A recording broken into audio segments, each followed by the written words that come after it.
Pessoal, nossa mesa ela vai tratar um pouquinho sobre possibilidades de transmediações. Tá? Minha fala vai um pouquinho na direção da gamificação, da transmedialidade, do engajamento estudantil. São questões aí que eu tenho estudado ao longo dos últimos anos. Meu mestrado, meu doutorado foi em cima da temática da transmedialidade na educação, de como a gente podia trazer o conceito de narrativa transmídia para o contexto educacional, uma vez que ele surgiu no contexto muito mais da cultura e da comunicação. Então, a minha fala vai ser direcionada nesse sentido. Tá? Depois teremos as falas do professor Anael e do professor Leonardo, que irão trazer outras perspectivas também dentro desse contexto de transmedialidade. Tá? Começo minha fala trazendo o Jenkins, quando ele fala de cultura da convergência, o que ele entende por convergência. Ele explora, então, no livro Cultura da Convergência, questões acerca das transformações pelas quais estamos passando na forma de contar histórias e de nos relacionarmos com elas. Vivemos um contexto de convergência não só em termos tecnológicos, nosso celular hoje recebe conteúdo de televisão, nossa televisão recebe conteúdo do computador, nosso computador recebe conteúdo do celular. Essa convergência técnica, ela só é um espelho, ou quase que um reflexo, de uma forma diferente de nos comportarmos, de nos relacionarmos com as mídias, com os conteúdos, com as informações. Muito obrigado, Léo. E aí, precisamos entender isso, qual que é a parada nesse sentido, o que isso pode trazer de novo, o que isso pode trazer de realmente significativo para nós, enquanto educadores, enquanto profissionais do campo da educação, e para qualquer outra área que se aproxime da informação, da construção do conhecimento e do campo educacional. Então, Jenkins vai definir a convergência, vai dizer que a convergência não ocorre por meio dos aparelhos, por mais sofisticados que venham a ser. Normalmente a gente vincula sempre, agora sim, com essa velocidade da internet eu consigo que a convergência aconteça. Com esse dispositivo aqui de hologramas eu consigo fazer... Não.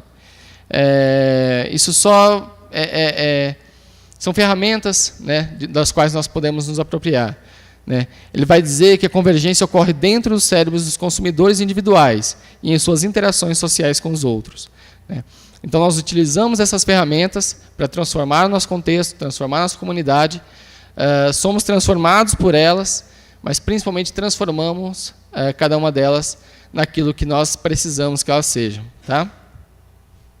E aí entra a ideia da educação transmídia.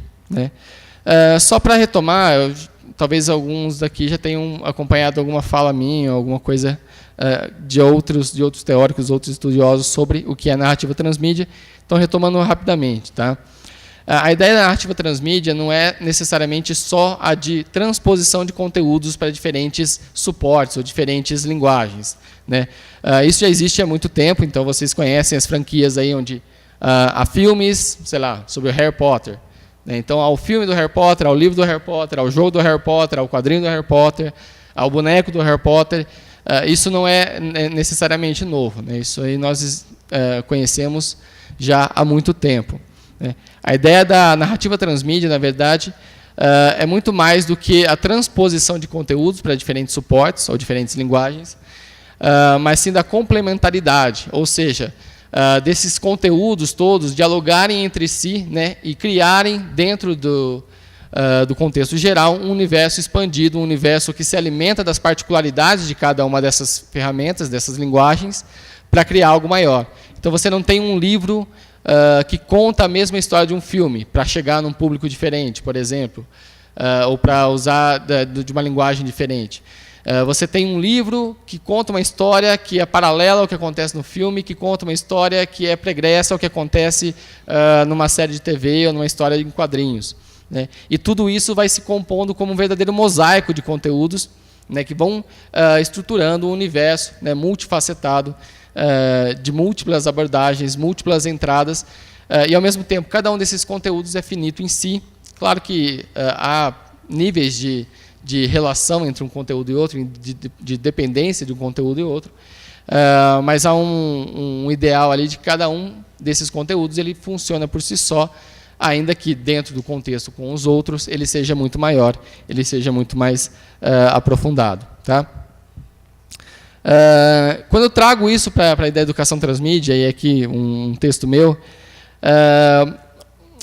como que a gente pode trabalhar com conteúdos na escola, ou na sala de aula, virtual, presencial, que permitam que nos apropriemos dessa ideia de um universo expandido, de trabalhar com conteúdos fragmentados em diferentes mídias, mas que dialoguem entre si a ponto de funcionarem como uma coisa só, e, de preferência, que se aproprie da versatilidade, da navegação não linear e da atividade do aluno, né? Uma vez que nós, hoje de manhã, vimos aqui algumas falas que tratam disso. Né? Vivemos uma era onde as pessoas não se limitam somente a consumir um conteúdo de uma forma cognitiva e somente passiva. Né?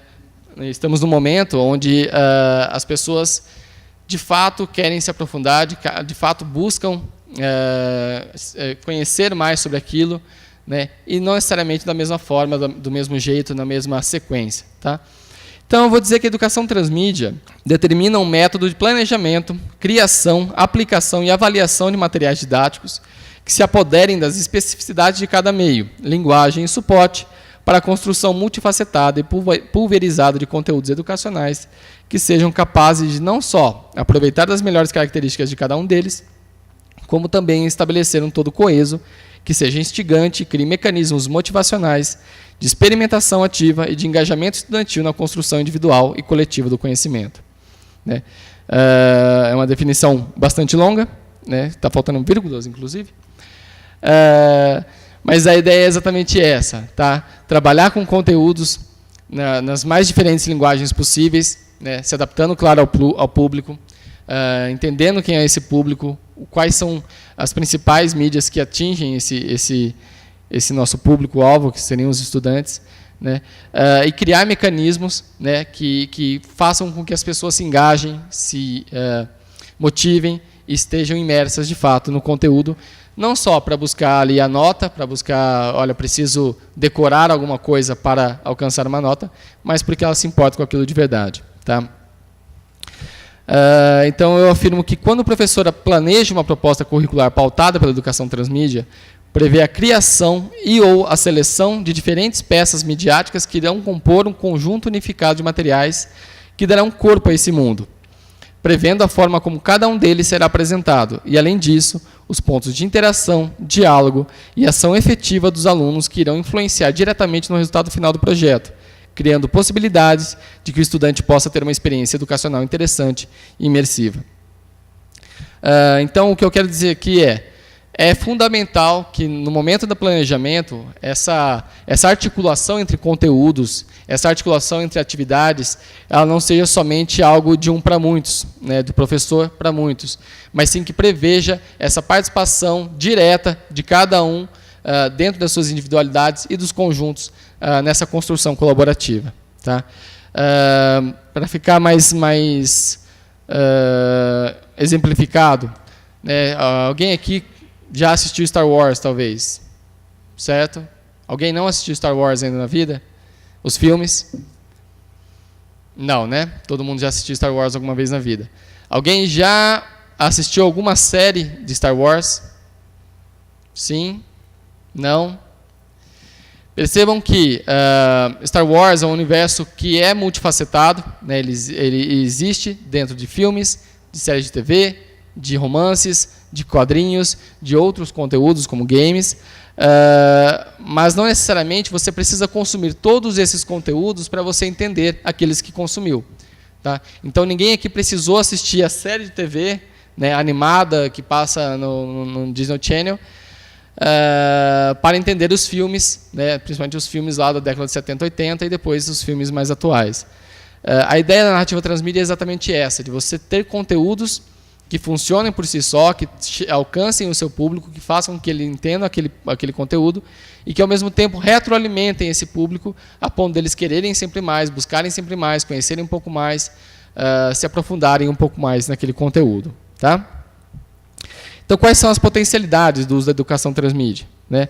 Primeira, a possibilidade de imersão, engajamento e envolvimento estudantil. Né? Ele prevê isso, ele prevê que as pessoas, de fato, se envolvam com aquele conteúdo. A exploração de particularidades da linguagem, de alcance das diferentes mídias. Então, você passa um filme não porque o filme é mais rápido que o livro, ou você dá o livro porque ele tem é mais rápido de acesso do que a série de TV, mas é porque a linguagem importa, porque a forma como aquele conteúdo está disposto, ele importa para o entendimento. Então, você passa um filme porque o filme é a melhor forma de mostrar aquilo. Você sugere um texto escrito porque é a melhor forma, e assim por diante. Tá? Então, você consegue trabalhar com as diferentes mídias, né? Não porque eu quero só variar, hoje a aula vai ser passar um vídeo e pedir um resumo no dia seguinte do conteúdo. Não é isso que é transmediar um conteúdo. É se apropriar da linguagem, de fato, para produzir ou para selecionar conteúdos já produzidos, mas que signifiquem algo, tanto em termos de conteúdo como de forma. Tá? E a abordagem dos assuntos e conteúdos por diferentes pontos de vista. Então, você pode trabalhar exatamente com as facilidades que o seu estudante tem, né, em compreender a linguagem, de entender a linguagem, dialogar com aquela linguagem. Né. Muitas vezes a gente tem aquela fala, quando você escuta o professor reclamando da televisão, por exemplo, a televisão toma muito a atenção dos alunos, eles não estudam porque eles assistem televisão, porque eles ficam lendo quadrinhos, ficam jogando videogame, e nesse momento você fecha as portas para que o aluno possa enxergar o conteúdo que você quer trabalhar por aquele ponto de vista, por aquela linguagem, por aquele formato que mais lhe agrada do que o formato convencional, que talvez não dialogue diretamente com ele. E essa ideia de tentar tentar engajar, tentar agenciar o seu aluno. Né? Não é abrir mão da qualidade para que ele se interesse pela aula, mas sim criar conteúdo de qualidade a partir daquilo que ele conhece, da base que ele tem, da bagagem que ele traz para a sala de aula. Né? Então, considerar essas características de cada um deles. Tá? Também é potencialidade, aprendizagem compartilhada e colaborativa. Né? Ele prevê o trabalho coletivo, não como um trabalho em grupo, todo mundo faz o trabalho aí, mas ele pensa em articular grupos, articular equipes, pensar formatos em projetos, aprendizagem baseada em jogos, enfim. A ideia de fato, né, elaborar estruturas que possibilitem a colaboração a partir, de novo, da experiência e das qualidades de cada um. Aproveitar conhecimentos específicos de cada sujeito envolvido no processo, como eu falei agora há pouco. Transformar o aluno também no responsável pela construção e considerar sua participação ativa na aprendizagem de todos. Né? Então, ele é responsável por aquele conteúdo. Quando você coloca um aluno, por exemplo, para viver um personagem da Revolução Francesa, né, para interpretar um personagem da Revolução Francesa dentro de um contexto, você torna ele responsável pela aprendizagem, pelo conhecimento, pela forma como aquilo vai ser abordado diante dele mesmo e dos colegas.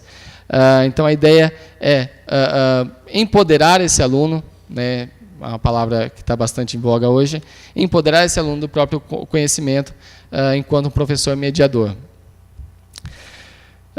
Ao mesmo tempo, a gente fala também da ideia de gamificação. Né? Basicamente, é um conjunto de estratégias organizacionais que transformam o ambiente real e seus objetivos a partir dos conceitos e mecanismos de jogos. Tá? Então, a ideia da gamificação não é transformar a aula num jogo, ou transformar um conteúdo em jogo, ou usar um jogo no lugar do conteúdo todo. Tá? Gamificação não é a mesma coisa que transformar em jogo, ou mesma coisa que jogo educacional. Tá? Ela implica não implica em criar um game que aborde o problema, recriando a situação dentro do mundo virtual, mas sim usar as mesmas estratégias, métodos e pensamentos utilizados para resolver aqueles problemas nos mundos virtuais em uma situação real.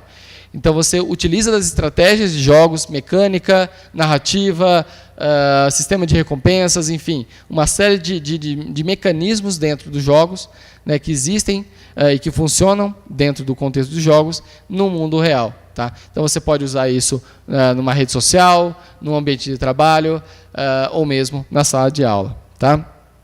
Então, ela se propõe então, a utilizar mecânicas, dinâmicas, estilo e pensamento de jogos em contextos educacionais como meio para a resolução de problemas e engajamento do sujeito. De novo, a palavra engajamento, e aqui entra a temática principal, e é essa ponte que eu quero fazer entre a ideia da transmedialidade e da gamificação, né? Ambas enquanto metodologias ativas que propõem o engajamento, o envolvimento, a imersão do sujeito dentro do processo de aprendizagem. Tá? Então, dentro da gamificação, quais são as possibilidades? De novo, imersão, envolvimento e engajamento. Valorização da ação direta e da participação como um fator determinante na aprendizagem do estudante. Né? Criar formatos lúdicos e que, de fato, estabeleçam uma motivação para o conteúdo educacional que não seja só o de conseguir a nota, né? de alcançar a nota mínima ali. Né? Então, percebam que a ponte que eu estou fazendo é exatamente nesse ponto específico da participação ativa do envolvimento ativo do sujeito. Tá? E eu vou explicar para vocês o que eu estou chamando de participação, de engajamento e não necessariamente de interação ou de interatividade. Tá? São coisas diferentes. Tá? Retomando aqui uma ideia que Jenkins fala na cultura de convergência, né? Ele vai meio que classificar, né, didaticamente, e aí é uma classificação didática mesmo, só esquemática, para que a gente entenda um pouquinho do perfil das pessoas enquanto audiência de um conteúdo, seja ele conteúdo cultural, conteúdo educacional. Entre a audiência passiva, né, aquela que você recebe cognitivamente, que dialoga com você de uma forma muito mais interna, muito mais introspectiva. Né, então, o cinema, a TV, o rádio, sempre aquela comunicação de um para muitos. Você recebe o conteúdo, tem um diálogo específico, a bagagem sua é única, né, você fala com aquilo de uma forma muito, muito especial sua, mas é um diálogo muito que não retorna para o conteúdo, né, que não volta para o mundo. É uma coisa que acontece dentro de você. O surgimento das redes sociais, né, sobretudo dessas tecnologias de interação e interatividade, né, permitem aí o surgimento, o amadurecimento de uma audiência interativa, que é a audiência que não só recebe o conteúdo, dialoga com o conteúdo, mas que também repercute esse conteúdo, que fala sobre ele, que cria conteúdo sobre ele, que vai lá e comenta sobre ele nas redes sociais, comenta com ele no blog, no canal do YouTube, enfim, que tem um diálogo muito mais para com os outros fãs e outras pessoas que gostam ou que conhecem aquele conteúdo do que só a si mesmo. Mas isso também acontecia, por exemplo, uma mesa de bar, né, antigamente, antes das redes sociais. Sim, imagina isso potencializado a níveis quase que infinitos com o surgimento das ferramentas que permitem que nós dialoguemos com qualquer pessoa, em qualquer lugar do mundo, em qualquer momento. Tá? Então, essa audiência interativa, essa audiência que de fato repercute o conteúdo, ela surge ou ela é amadurecida a partir das redes sociais. E aí Jenkins vai complementar isso falando que há uma audiência ativa, né, que surge a partir da narrativa transmídia. E eu acrescento aqui gamificação, exatamente porque não só é uma audiência que dialoga com o conteúdo que recebe, como também produz conteúdo dentro daquele universo. Então as pessoas não só assistem algo e comentam, falam, criam teorias e tudo mais, como elas começam a construir coisas dentro daquele universo, elas começam a criar conteúdos complementares, elas começam a alimentar aquele universo de uma forma quase que voluntária. Né? Ela acrescenta coisas, ela traz coisas novas, ela traz outros pontos de vista, ela traz outras visões que somam aquele conteúdo não só para ela mesma, mas também para toda uma comunidade, a ponto de fato, interferir naquele conteúdo. Então, há seriados, por exemplo, que tiveram conteúdos criados por fãs, né, e que foram acrescentados nesse seriado. Heroes foi um exemplo. Né? As pessoas assistiram a primeira temporada, gostaram, entraram no site, criaram um personagem lá enquanto uma atividade do site do seriado, e esse personagem mais tarde foi incorporado na série. Né?